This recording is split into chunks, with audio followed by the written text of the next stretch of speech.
Good morning, নমস্কাৰ বন্ধুসকল। পোনপ্ৰথমে সকলোকে কৈছোঁ কাতি বিহুৰ অনেক অনেক শুভেচ্ছা। আজি যিহেতু কাতি বিহু, তো চাকিৰ পোহৰেৰে সকলো জীৱন ৰঙীন হৈ উঠক, পোহৰাই তোলক তাৰে কামনা কৰোঁ। আজি দিনটো অলপ ব্যতিক্ৰম। আজি যিহেতু কাতি বিহু, তো বিহু মানে ফূৰ্তি, কিন্তু নামটো কাতি বিহু আৰু কঙালী বিহু, তো ইমানো ফূৰ্তি নহয়।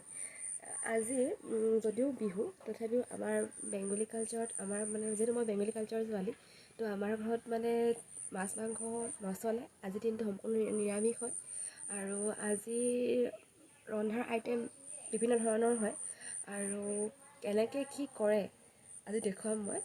আৰু আজিৰ দিনটো মোৰ প্ৰথম কাম হ'ল নামঘৰত সোমাই পূজা কৰা, নেক্সট হ'ল তুলসী তলত ভেটি মোচা, আৰু ৰাতি হ'ল তাত চাকি জ্বলোৱা, যিটো সকলোৱে কৰিব। তো ভিডিঅ'টো সেইফালৈকে চাব, আৰু যদি মোৰ ভিডিঅ'বোৰ চাই ভাল পায় চেনেলটো ছাবস্ক্ৰাইব কৰিব, লাইক কমেণ্ট কৰিবলৈ একদম নাপাহৰিব। তো ভিডিঅ'টো চাওঁ আহক। আজি কাতি বিহু, সকলো ঘৰে ঘৰে আজি তুলসী পুলি ৰোৱা হ'ব, তুলসী তল মোচা হ'ব ৰঙা মাটিৰে। আৰু মইনো কিয় নকৰোঁ, সেই কামটো আজি ময়ো কৰিলোঁ, কিন্তু মই তুলসী পুলি নতুনকৈ ৰোৱা নাই। মই পুৰণি পুলিজোপাতেই ধুনীয়াকৈ ৰঙা মাটি দি মুচিছোঁ, কাৰণ আমাৰ ঘৰত তুলসী পূজা সদায় কৰা হয়। তুলসী পূজা কৰিহে আমি নামঘৰত সোমাওঁ, নামঘৰ পূজা কৰোঁ। তো মোৰ আজি প্ৰথম কামটোৱেই হ'ল এইটো, আৰু সেইটো মই ধুনীয়াকৈ তুলসী তল মুচিলোঁ, পূজা কৰিলোঁ। আৰু আমাৰ হিন্দু শাস্ত্ৰত সকলো ঘৰতে তুলসী পুলি থাকে। আৰু তুলসী পুলি এটা পবিত্ৰ গছ, আৰু তুলসী পাতো বহুত ঔষধি গুণ আছে, গতিকে তুলসী পুলি ঘৰত ৰখাটো এটা ভাল কাম বুলি মই ভাবোঁ, আৰু সকলোৱে এইটো বিশ্বাস কৰে। তো এতিয়া মোৰ তুলসী সেৱা পূজা শেষ কৰি মোৰ এটা কাম হ'ল নামঘৰত যোৱা। এয়া মোৰ নামঘৰৰ কাৰণে পূজা বাবে ফুল বেলপাত ৰেডি, আৰু মই অলৰেডি নামঘৰত পূজা অৰ্চনা কৰি মই আজৰি হ'লোঁ। ইয়াত মই পাচলি এটা ভোগ দিছোঁ, এফালে আছে চাউলৰ ভোগ, আৰু এয়া মোৰ পূজা সমাপ্ত। আৰু এতিয়া মই কেমেৰা লৈ আহি গ'লোঁ পাকঘৰলৈ, য'ত আইতা চব্জি কাটি আছে 8 প্ৰকাৰৰ 8 বিধৰ। আৰু আজি ইয়াত 8 প্ৰকাৰৰ চব্জি বনোৱা হ'ব। এইখিনি 8 প্ৰকাৰৰ চব্জি, এইফালে আৰু এক্সট্ৰাকৈ আৰু এইখিনি আছে। আৰু আজি বহুত বেছিকৈ ৰন্ধা হয়, আৰু ওচৰ চুবুৰীয়া ঘৰত চব্জিবোৰ বিলাই দিয়া হয়, সেইটো আমাৰ নিয়ম। আৰু যিহেতু ইয়াক কয় লাবৰা বুলি, আৰু ইয়াত দিয়া হয় আপোনাৰ উৰহি গছৰ গুটি। এইখিনি উৰহি গছৰ গুটি ভাজি পিনে তিয়াই থোৱা হৈছে। এইখিনি ৰঙালাও, চবেই চিনি পায়। আৰু এইখিনি হৈছে 5 ৰকমৰ ফ্ৰাই, যিটো বনোৱা হ'ব। এতিয়া ভিডিঅ'টো চাওঁ আহক।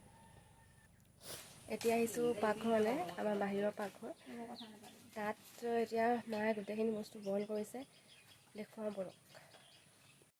এইখিনি চাওক, মায়ে এইখিনি ফাৰ্ষ্ট বইল কৰি থৈছে। এইখিনি বইল কৰা হ'লে কেঁচাকৈ থৈছে। এইখিনি ৰঙালাও, এইখিনি আদা আৰু জলকীয়া, আৰু এইখিনি তেজপাত। আজি ইয়াত পিঁয়াজ নহৰু একো ইউজ কৰা নহয়, অকল এইখিনি দি বনোৱা হ'ব। এইখিনি আজিৰ চব্জি। আৰু এতিয়া মা অহা নাই, পাকঘৰলৈ আহিব, মই কেমেৰালৈ আগতে আহি গ'লোঁ। আৰু এইখিনি চাওক, মই কৈছোঁ নহয়, এইখিনি উৰহি গুটিখিনি ফ্ৰাই কৰি আকৌ তাক খুন্দি পিনে তিয়াই থোৱা হৈছে। এতিয়া মায়ে কেৰাহীত তেল বহাই দিলে, তাত 5 ফুৰণ দিছে। 5 ফুৰণ দি এইখিনি হৈ গ'লে তাত তেজপাত দিব, কি ৰঙা হ'লে ইয়াত তেজপাত দিয়া হৈছে। আৰু তেজপাত দি যিখিনি তেতিয়া ৰঙা হৈ যোৱাৰ লগে লগে তাত চব্জিখিনি ঢালি দিয়া হ'ব। প্ৰথমে কেঁচাখিনি দিয়া হ'ব, আৰু শেষত বইলখিনি দিয়া হ'ব। ৰঙালাও আৰু কেঁচা চব্জিখিনি আগত দি দিয়া হৈছে, যাতে সোনকালে বস্তুখিনি সিজি যায়। আৰু যিখিনি বইল কৰি থোৱা আছে সেইখিনি শেষত দিব, কাৰণ এইখিনি যদি বইল হৈ আছেই। ইয়াত নিমখ হালধি জোখৰে দিয়া হৈছে, আৰু অকণমান জিৰা দিয়া হ'ব, অকণমান বেছিকৈ দিয়া নহয়। আৰু মছলা একেবাৰে ইউজ কৰা হোৱা নাই।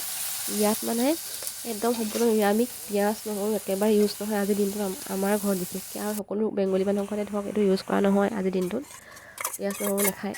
আৰু এইখিনি এতিয়া দি দিয়া হ'ল, আপোনাৰ উৰহি গুটিখিনি দি দিয়া হ'ল ইয়াত। এইখিনি খাই বেলেগ ভাল লাগে, আৰু মোৰ ফেভৰেট। এতিয়া ইয়াত আদা জলকীয়াখিনি এড কৰি দিয়া হ'ব। এইখিনি ভালকৈ লৰাই মেলি ঢাকি দিয়া হ'ব। আৰু লগে লগে ইয়াত সেই আধা সিজা বস্তুখিনি দি দিয়া হৈছে, যিহেতু বস্তুখিনি কমি গ'ল। আগত এগাল আছিলে, এতিয়া কমি থাকিলে, অকণমান হৈ থাকিলে। যিহেতু এইখিনি সকলোকে বিলোৱা হ'ব, গতিকে সৰহকৈ বনোৱা হৈছে। কিন্তু এতিয়া আমাৰ ঘৰত মানুহ 4জন আছে, ভাইটি আছে হোষ্টেলত গৈ আছেগৈ, তো মানুহ 4টা। কিন্তু 4টা মানুহতে আমি ইমানখিনি নাখাওঁ, তো গোটেইখিনি বিলাই দিয়া হ'ব সকলো ঘৰে ঘৰে। এতিয়া চেনি এড কৰিছে, যে নমাবলৈ হৈ গ'ল বস্তুখিনি, তো চেনি এড কৰা হ'ল। আৰু এড কৰি লাহেকৈ নমাই দিব, আৰু নমাই দিয়া হ'ল। আৰু এই লাবৰাটো খাই বহুত বেছিয়ে ভাল লাগে, আৰু মোৰ কৈছোঁ নহয়, মোৰ ফেভৰেট এই বস্তুটো।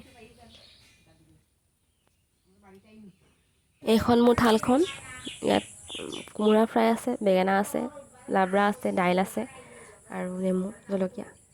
সেইখিনি খাই লওঁ, এতিয়া আবেলি লগ পাই আছোঁ আকৌ। সন্ধিয়া হোৱাৰ লগে লগে মই চাকি বন্তি সাজু কৰিলোঁ।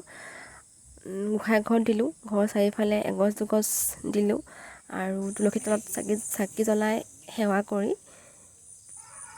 দিনটোৰ কাৰ্যসূচী ইয়াতে সামৰণি মাৰিলোঁ। আজিলৈ বাই বাই, আকৌ লগ পাম নতুন এক ভিডিঅ' লৈ। পুনৰ মোৰ ফালৰ পৰা সকলোকে কৈছোঁ কাতি বিহুৰ অলেখ অলেখ শুভেচ্ছা আৰু শুভকামনা।